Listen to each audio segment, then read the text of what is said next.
This parable of the workers into the vineyard is chock full of good stuff. So I'm a little sad and a little glad that I don't have to preach it this morning. In the interest of transparency, our Finance Council and Parish Council have desired to come before you and give you a state of the parish. We were going to do this back in, April or so, but COVID got in the way. And so today, instead, we're going to offer that for you. First up will be Jim Reardon, who is chairperson of our Finance Council. He will come and get us started.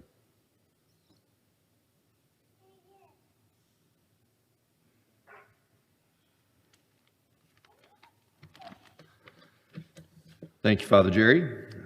Good morning, Resurrection. My name is Jim Reardon, as Father Jerry said. I've been a parishioner here for most of my life. I've been on a variety of committees over the years. My wife and I, we've got 4 kids, went to Resurrection, had a wonderful experience. I'm in commercial real estate, done that for about 25 years. This committee is if you've been around Resurrection long, you know that Father Phil kind of ran things his own way, and he didn't have a very active finance committee, but he did a great job, so that was fine. If he had something that was pressing, he would get some people together, but he was a good manager and a wonderful planner, but he did not plan on getting sick, and he certainly didn't plan on passing. So when that went down, we got this committee back together and started the process. It was a long process. It was a tedious process, but really didn't find any surprises, but it just took some time. So whenever Father Phil passed, we wanted to wait for our new priest to get here before we gave you an update, and then COVID came, and you know the rest of the story. So we're glad to be here today. On the committee with me, we have, of course, Father Jerry, Teresa Brendis, the principal, Dan Niemeyer, our director of operations, which you'll meet here in a minute, Beth Hebler, our business manager, Lacey Bender, who's a VP of Harding Szymanski, Marcia Yakum from Time in the Kitchen. I think Marcia's right over there. Good to see you back. She went on vacation this week. I'm sure it was wonderful. And then Nate Monroe, VP of Old National Bank. I don't believe Nate's here. If you have any interest in joining our committee, please let us know. We would love to have you, and we'll be out back after the end of the Mass today to answer any questions you might have. But we're going to talk about our budget today. We're going to talk about the COVID-impacted issues with our budget. You can only imagine the different varieties of impact COVID had on us. It disrupted many of our school programs, our fundraisers, our income-generating sources, day camp, daycare, our auction, the fall festival. It created an uncertainty of donations on a weekly basis. Some weeks we'd be okay, some weeks we'd be really far down. More weeks we're down than up. Moving on to our school, we have 308 students in our school. That's 8 down from the year prior. We've been on a pretty good roll going up and up. With COVID, we had some health-related issues that caused our number to go down with individual kids and families. Personally speaking, I think to only lose 8 students in the conditions that we were in with COVID is a testament that we've got a wonderful school and our parents want to see their kids in our school. So we hate to lose kids, but I was pretty happy with that number. The cost to educate a child here at Resurrection is about $7,900. That's a gross number. I know some people pay less because they've got more kids. Some people pay more because they're not parishioners, but a gross number of $7,900, and you all know no one pays that number. That's only about 56% of the cost of educating the child.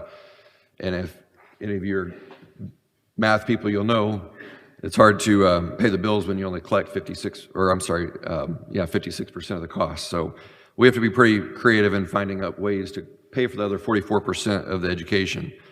Our main source for doing that is through the collections here at our church and our fundraiser and things like that. So with COVID, our collections went down quite a bit. While they were only 68% of normal for a while, then they went to 77%. They've gone up and down since. But due to COVID, our expenses are up. We have to do a lot more cleaning and so on and so forth, and our income is down. We're a not-for-profit organization, so we don't put a lot of cushion in there for a big bank account balance. So it's been challenging, but I'm here to report that our parish finances are sound. I'm not here to tell you we have a tremendous amount of debt that we have to dig ourselves out of. We do have a PPP loan, that we expect to be forgiven. Without that, we would have had this talk a long time ago. So we do not have any debt, and I'm not here to put any surprises on you with respect to that. We have done some grants and some nice improvements. We've gotten a lot of endowment money, grant money, that's allowed us to do some things electronically with some access controls. Dan will talk to you about that a little bit later, but we've been busy, needless to say, during the COVID time. Our payroll on a monthly basis is about $110,000, so being not-for-profit, hitting COVID, we've had to really kind of tiptoe around to make sure we've had enough money to cover that $110,000 payroll. But we now look forward to the future and recognize very quickly that we need to have a plan to keep ourselves from getting in trouble. So with that being said, Dan Niemeyer is here, and he's going to talk you through the rest of this discussion. Dan is a familiar face here at Resurrection. Most of you may already know him. We affectionately know Dan as Detail Dan around here because he is very good at details, and that's what we need. We're very blessed to have you, Dan. So I would ask you all to please give Dan Niemeyer a very warm welcome.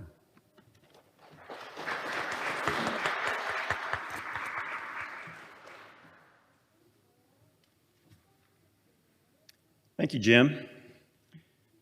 Good morning. Like Jim, I'm virtually a lifelong parishioner here at Resurrection. I went to grade school here myself. My wife, Laura, and I had 3 sons that all went to Resurrection. Blessed now to have 4 grandchildren, 2 of which are in the preschool pre-K program here. I spent 31 years at Meade Johnson and a variety of technical roles. And about 6 years ago, I made a decision to go have a little more fun by working for my son, Brad, who started Aza Pizza. And it's been quite a fun ride with that, working with my family. About 9 months or so ago, I started working with Father to just kind of help him out with things around here, manage some projects, work with Finance Committee on some of the numbers and things like that. And I guess in my spare time, I'm in the diaconate training program, so I'm about halfway through a 4-year program to become a deacon. I got a lot to learn in that regard, but one thing I have learned is that when you give a homily, not everyone will resonate with everyone in the congregation. I think this talk this morning will fit into that category. My wife, Laura, reminded me on my way out this morning, hey, remember, not everybody is a numbers person. That's her loving way of saying, try to keep it kind of short if you can.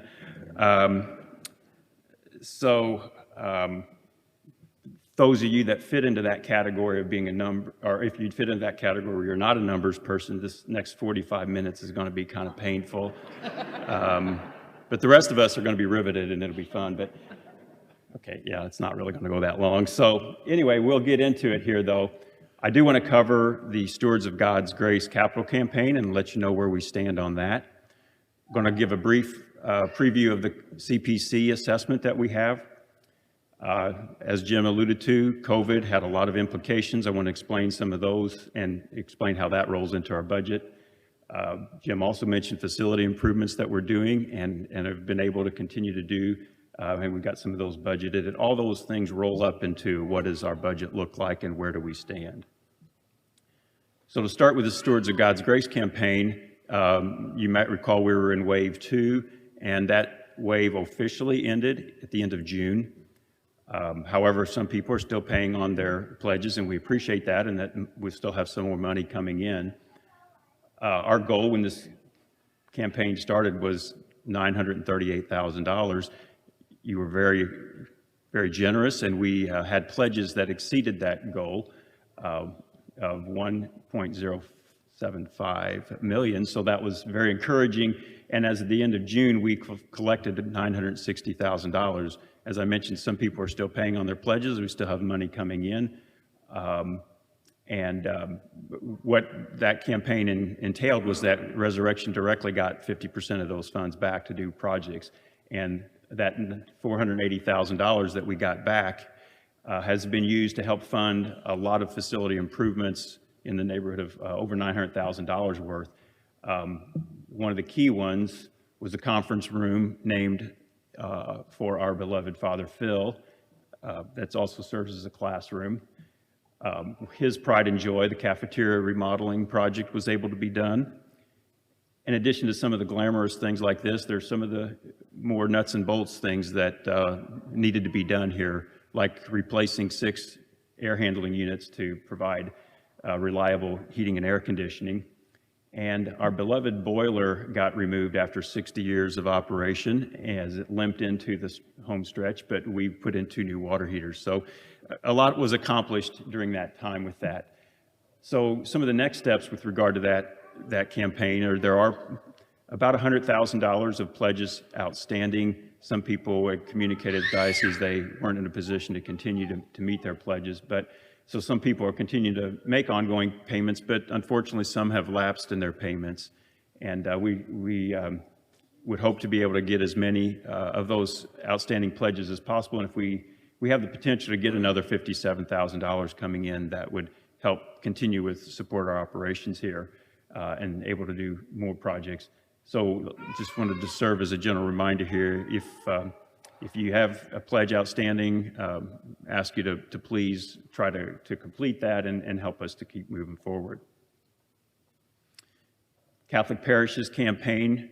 Father will talk a little bit more about this at a future date, not an entire time. You don't need more than one financial discussion per year or per 5 years or so. But just as a heads up, our assessment is $185,000. That's based on the number of contributors that we have in the year that have given more than $50. And that number for us was 462 families. So you do some math, which is, you divide those together and you find out that on average, if every one of those 462 gave, they'd have to give $400 to meet our commitment. We realize not everyone's in a position to do that. And so we would ask those that could do more to please do that. And if you haven't given in the past at all, just to give something to help us towards that goal. We're on the hook for that $185,000 to the diocese, whether we come up with it through the campaign or we have to pull it out of our budget. And every year historically, we do budget some money to have to pay towards that to meet that commitment. So the more we can get from you towards that campaign, the less that has to come out of the budget. So I'd ask you to be ready for that in the coming weeks. To shift gears to COVID, and I know you hear enough about COVID, but it affects us all in every facet of our life. Our weekly giving was not immune to that. Prior to COVID last year, our fiscal year, we were averaging about $22,000 a week in weekly giving. Once COVID hit through the end of our fiscal year in June, we were down almost $5,000 a week, a 22% drop.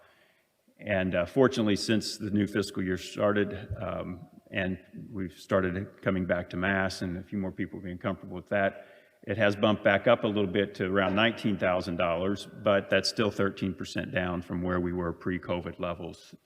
So one of the good outcomes of this is we did make a little stronger push to get availability and communicate online giving capability for people. And that's been successful. Right now, about a third of our dollars coming in for the weekly collection comes through either this online giving we share program or direct deposits, things like that. So if you aren't doing that now, I'd encourage you to consider that and make your life easier and ours as well. So you can call the parish office if you'd like to sign up for that. So obviously then COVID has an impact in a lot of ways in the budget. One is that weekly giving. This fiscal year already, we're budgeting to be down about $40,000 in annual giving. Already this fiscal year, we're down about $3,000. So we're hoping to stem that and get that moving back in the right direction. As Jim alluded to, the profitability of some of our school programs was greatly impacted. The summer camp program was canceled this past year. That had some significant implications on the budget, as well as some numbers being down enrollment-wise with the after-school care program and the preschool pre-K program. And when you look at those three programs and the profitability loss we had is in the neighborhood of $120,000, so that's significant. And then we had have to add staff for more cleaning. We've got more cleaning supplies and protective equipment and those type of additional expenses. We've got risk to our fundraisers that also come into the budget. You know, as everybody knows, Fall Festival's canceled. We hope to offset that loss with our own faux festival event, and you've heard a lot about that and more to come. Fortunately, as Jim alluded to, we did offset some of our these negative implications with the PPP loan. So for this fiscal year, we get about $47,000 in relief on that regard. But at the end of the day, COVID has negatively impacted our budget by about $175,000. So that's the story of the budget this year is COVID, as you'll see when we roll it all up. We did, like I said, mitigate our issues with the Payroll Protection Program loan, which covers labor and utility costs, and we got a loan of $391,500. Most of those expenses, most of the coverage of expenses occurred in our last fiscal year, and then some of that, since that loan started in April and ended in early July, but it did cover some of the expenses in this year's budget. Beth Hebler is diligently tracking all the required spreadsheets and cost and everything, so we fully anticipate that loan gets forgiven at sometime in October. Facility improvement is another piece, a big piece of a budget, and I think these screens that we're able to enjoy here and the new cameras and all that is a prime example of a good model of how we can do projects going forward. We identified a need. People stepped forward in a great way to help meet that need. It started at the auction where we did a fund a need and got a significant amount of money there. We applied for and got a grant that covered part of that expense. We came back out and asked for some more support from the parishioners who stepped forward. Dozens of people did that, and we had a matching gift from a generous parishioner to match some of those gifts. So we were able to pull that off, and I see using that model, not every month, but on occasion going forward. But some of the projects we have in the budget and have already gone, they're underway, some of them, and some of them are actually complete. The energy efficiency lighting project, which we've had to pay about $30,000, Vectron kicked in $10,000, and it has it enables us to save about $10,000 a year in utility costs. From the church perspective, well, that lighting thing, there's exterior lighting that if you see as you go by at nighttime, you'll notice things are a little more secure and bright out there. So that's a good thing as well as interior lighting. We want to enhance security here in the church, so we're partially through upgrading the locks, the security system, and going to add some cameras. It's costing us about $5,000, but Teresa Brendis, the principal, does an outstanding job working with vendors and suppliers to identify grants and apply for those. So we do have a grant that's covering part of that. The big part of that project is being covered by a grant. We also want to do some landscaping. As you've noticed, in front of church is a little bare, so we would like to get that rectified. And Brian Wilderman with Wild Horticulture is working with us and being very generous in helping us try to make that happen. But this could be another project opportunity where if you have a passion for landscaping and want to help us on that, we'd love to hear from you to help step forward on that. And in the school, we had a air handling unit for the gym that failed and had to be replaced, and we are on the list to replace the fire alarm system. We have one there. It monitors, it alarms, but if nobody's here, nobody knows it, and so that is not acceptable. And so we're going to be replacing that, and that is covered in large part by a grant as well.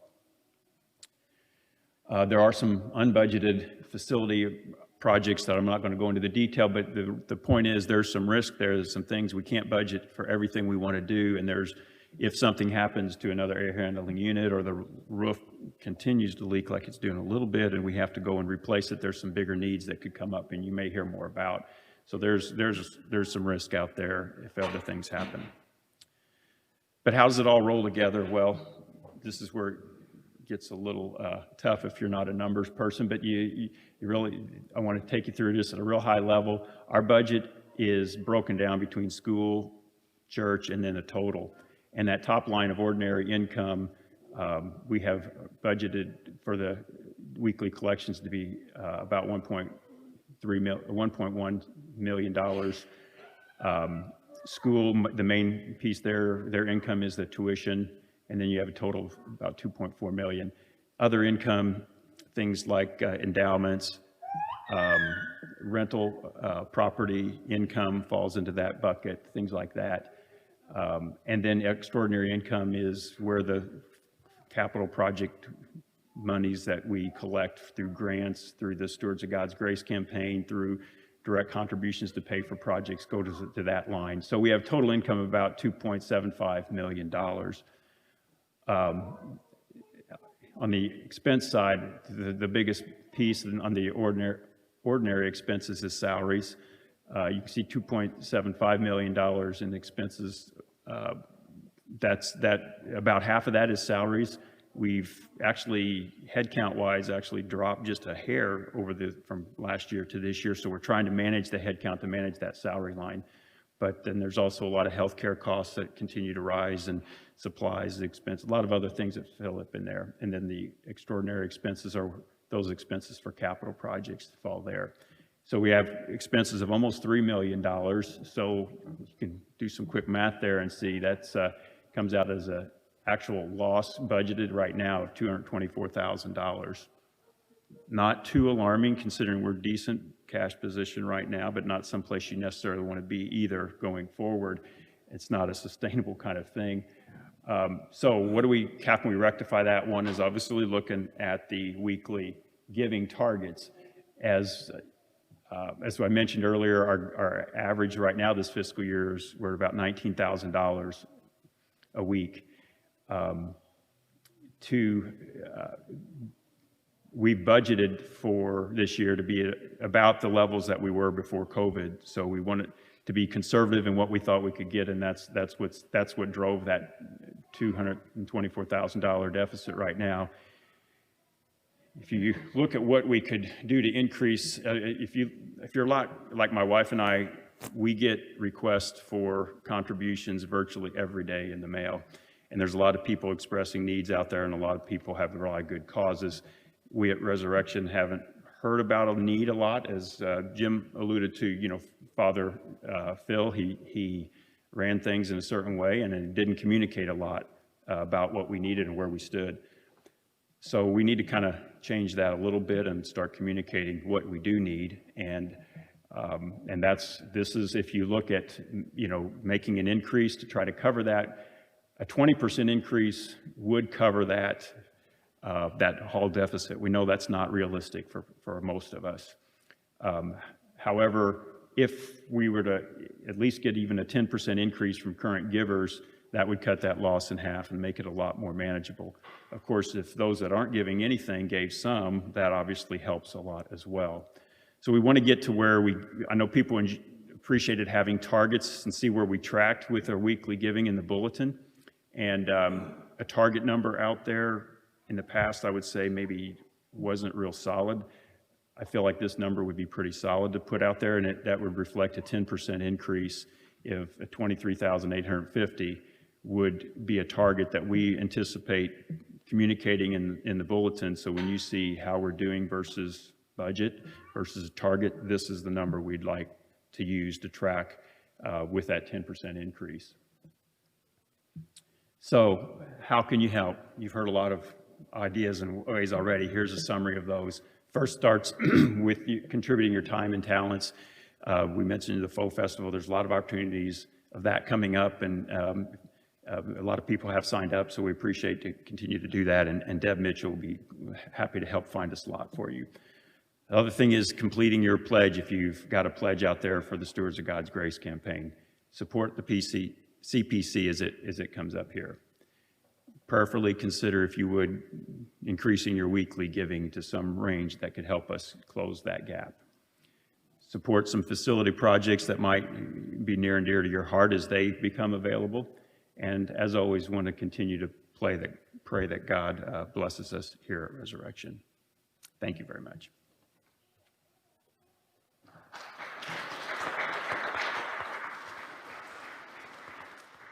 That's a lot of work that's gone into that, and for 12, 15 minutes, something like that. We owe them a debt of gratitude, that is for sure. Let us stand and say what we believe.